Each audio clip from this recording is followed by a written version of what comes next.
best family on YouTube. Good morning. How do I start this one? That's the real question as the ambulance is leaving a spot where I'm at. How do I start? That's the real question. How do I start this? I have a lot on my mind. Let me just start with, he's the humble one, right? He's silent, he's quiet, he says he's fine, he says that he's alright, he says that he's okay. But when a man or anyone really that says I'm fine, I'm alright, I'm okay, I'm X, I'm fine. Okay? I'm okay, I'm fine. When you ask that person, hey, are you doing okay? And usually they're like, yeah, I'm fine. I hate to tell you, but they're not fine. Coming from a person that knows human psychology, coming from a person that uses human psychology on a day-to-day basis, reading and studying people is what I do behind the background on YouTube and on the background on a lot of things. When someone says, yeah, I'm fine, when you ask them, how are you doing, they say, I'm fine, but really what goes on inside of a guy's head, coming from a guy, is that man's dealing with stuff that he doesn't want to say. And I've done this myself on numerous occasions, saying, hey, I'm fine. I distract myself with different things. I have distracted myself with work. I have distracted myself from reality because I didn't want to wake up the next morning and deal with the same pain as I went to sleep. So distracting myself is what I used to do. Distracting myself is something that I did on a day-to-day basis when I was hitting rock bottom. Now, rock bottom is a term when you can't do anything else. That's what it means. Rock bottom, I have hit 3 times. I have physically, mentally, and emotionally hit rock bottom at least 3 times in my life. You're supposed to hit it once, I hit it 3. It tells you how much I needed to learn. See, when life did it the first time with me, I hit rock bottom. I mentally, physically, and emotionally couldn't continue. I did things I wasn't proud of. And that life that I did have when I hit rock bottom the first time, it took away everything. It took away the things that I cared about. And life showed me what I really do care about. So then life took that away from me and I continued. I got out of that rut. I got out of that scenario or that issue that I was dealing with, and I continued. I continued down the same path, and life hit it again. Same thing. Dude, you're doing the same thing over and over and over, and you say you're fine. You don't want to take help. You don't want to accept help. And this is coming from me. I don't accept help very much. Actually, coincidentally, I don't take it at all. Because I don't want to be owing someone the same thing. When I help someone, it's because I wanted to help, not because I expect anything out of it. When you help someone, don't expect anything out. I am a dying breed. A dying breed of a man that it doesn't expect anything out of helping someone. I don't. I don't expect anything out of anyone. Because everyone has their own life. Everyone has their own issues everyone is dealing with. But the difference is with me is I can look at life and go, yeah, you can throw whatever you want at me. But the one person behind or the one person in front of me that has issues with me don't even want to say it. And what I told someone is, not going to say her name, but she knows who I'm talking about. If you don't have my phone number, you don't have a right to have a problem with me. And if you don't have my phone number, I hate to say it, but you don't have a right to even know me. And I mean that in sincere. So when I say that, I kind of mean that in a kind of joking way, because, it doesn't make sense. But it does. Haters online hate. My support group hates the fact that I do YouTube and my job. My support group doesn't like anything that I do.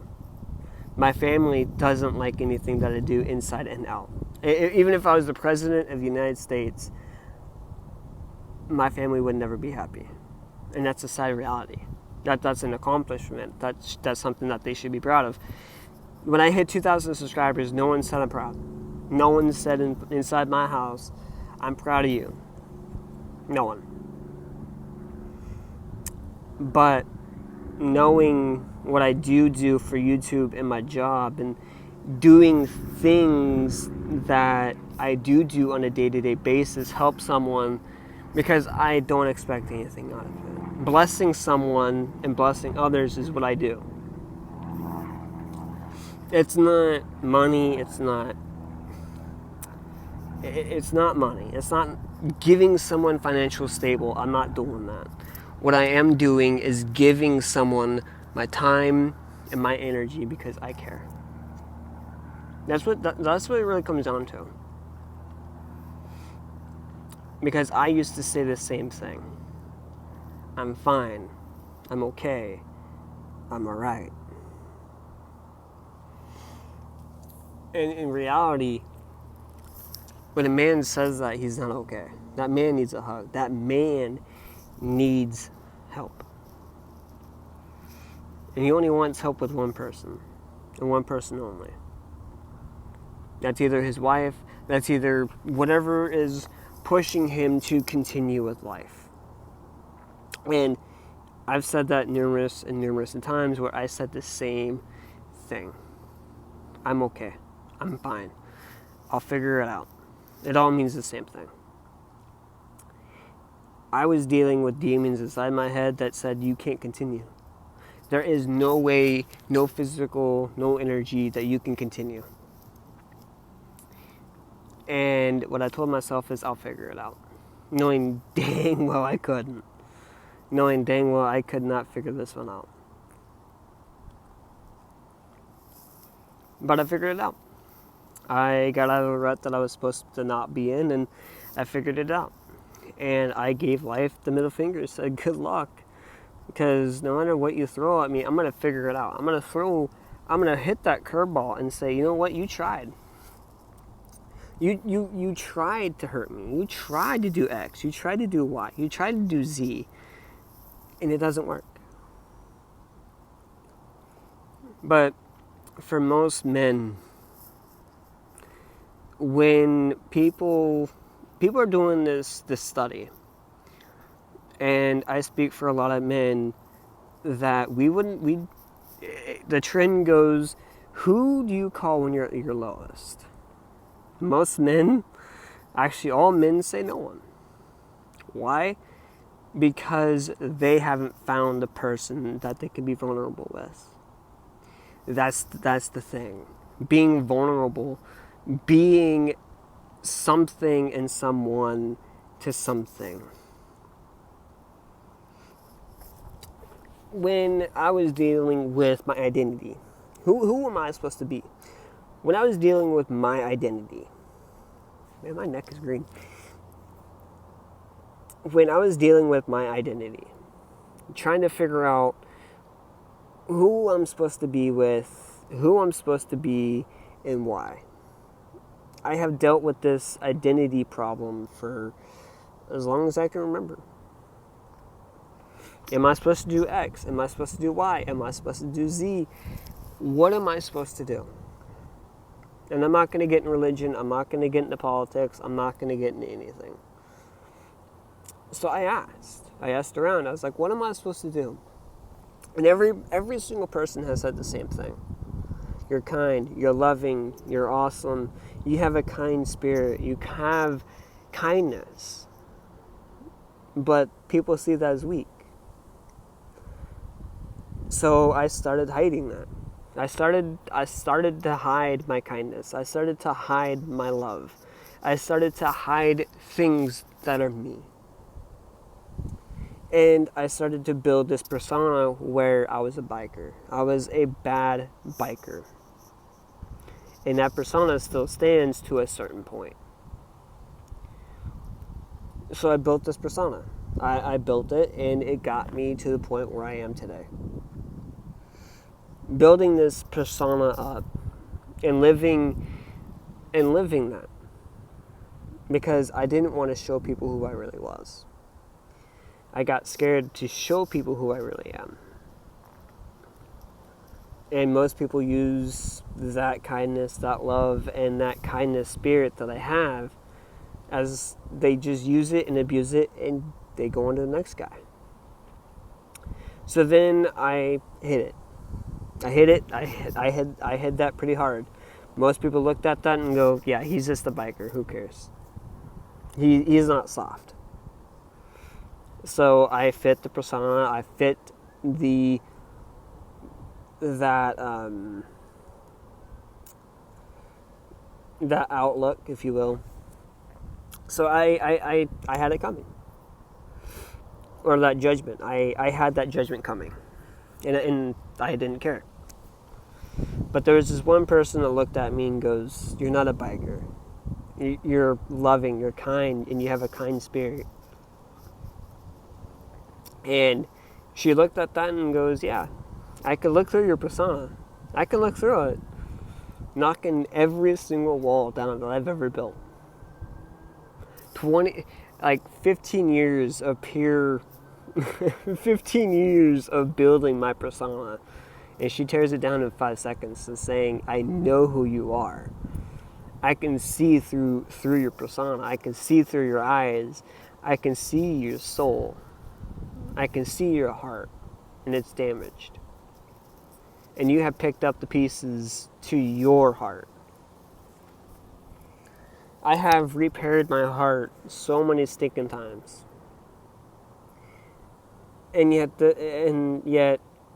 I continue to pick up the pieces that people have broken. I'm not done with it yet.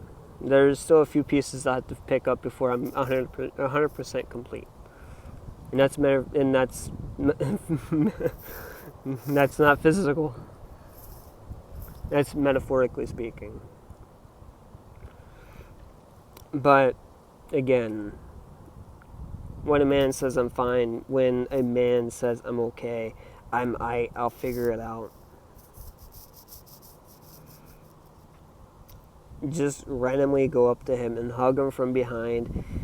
Put your arms around his waist and just say, I'm here. That's all a man needs, is to hear you say, I'm here. And I'm listening. That's all you gotta say. For me, that's all I needed to hear. So when I heard, I'm here, when I heard and felt the presence of her saying, I'm here, I could be vulnerable with her. I could be vulnerable with one person. And it's a little different because I can't explain that. But anyway, I'll end that note. I'll end the vlog right there, because no matter what you're doing, I post every single week on this channel. Every day. Every Monday at 11 a.m. And I'll see you guys in the next video. That was a crappy intro.